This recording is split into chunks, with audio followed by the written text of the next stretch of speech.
Hello my bookish besties and welcome to my video. I am hoping this is working okay. I've got a new mic so I'm testing that out, but I don't know if it's picking up. I'm also trying to film in a different kind of setup, so I don't know. We're going to see. We're going to test it. Hopefully I'm not wasting a whole video doing this, but anyway, so today I thought I would talk about August new releases that I'm excited for. I do want to make this a sort of regular thing that I go through. And yeah, so I just thought I would sit in front of my computer and try not to add too many books into my actual cart, but go through the books that I am excited for. So let's get started. We're going to start with the 5th of August, and this is a pretty big release day for ones that I'm interested in. And first up is Accomplice to the Villain by Hamm and Nicole Maehrer.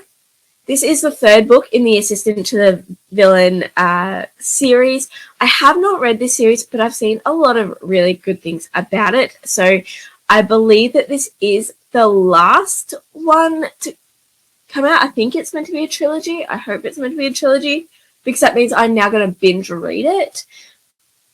I can't actually see on here if it's a trilogy or not. Let's hope it is.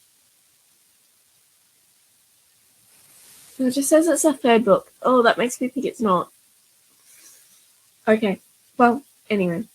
I'm definitely looking forward to that. Up next is The Fallen and the Kiss of Dusk by Carissa Broadbent. This is the kind of fourth book in the Crowns of Nyaxia series. There are some novellas that go into it as well, and this is the second book in the second duology, whatever. I have read Serpent and the Wings of Night and really enjoyed it. I've sort of been holding out for this one. I've read Six Scorched Roses too. The second one,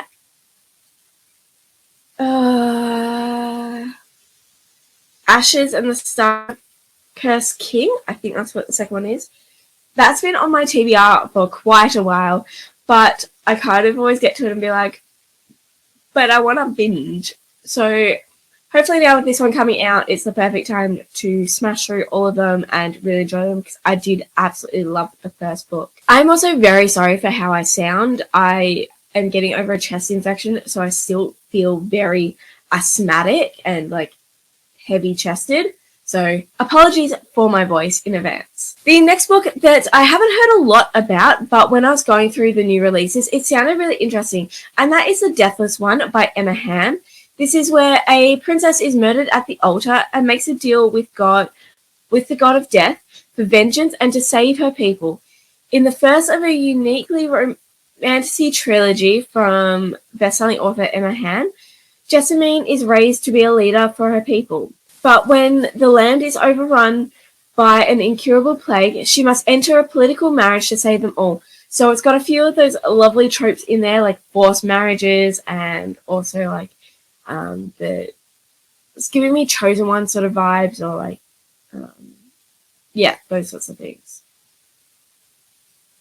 I really do wish on these sites you could, or like on Storygraph, you could have like tropes that are in it. It'd be really cool to like have them tagged. Anyway, so that's also coming out on the 5th, and I reckon that sounds really cool. The next book is another one in a series that I haven't actually started yet, but I'm still very excited for, and that is A Theory in Dreaming by Reid. The first book, A Study in Drowning, has been out for a little while, and I have been meaning to read it. I have the library book ready to read. I just haven't gotten around to it yet.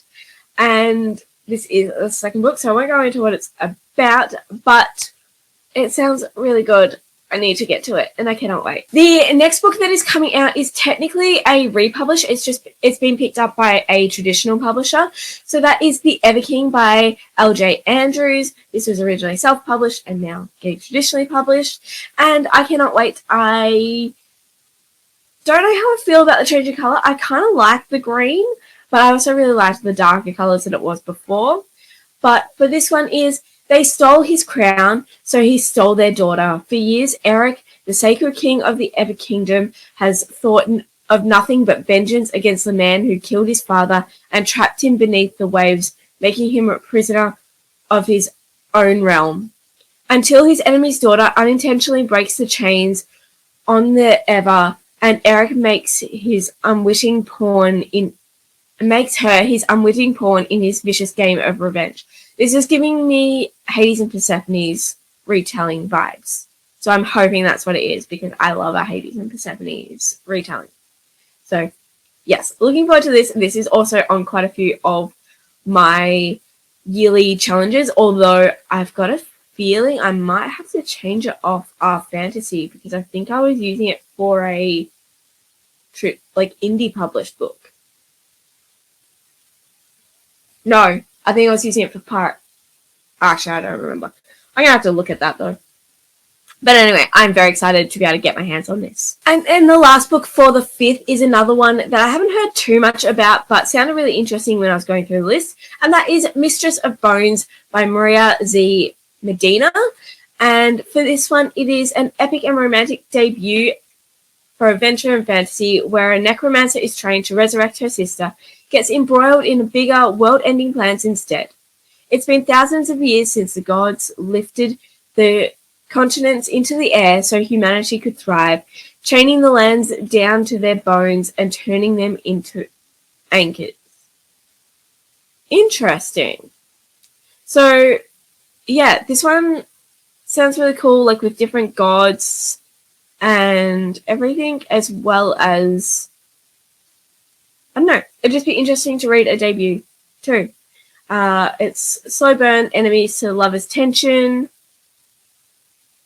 And I do know I have some reading challenges that require necromancy in it. So this is perfect. Okay, moving on to the 12th.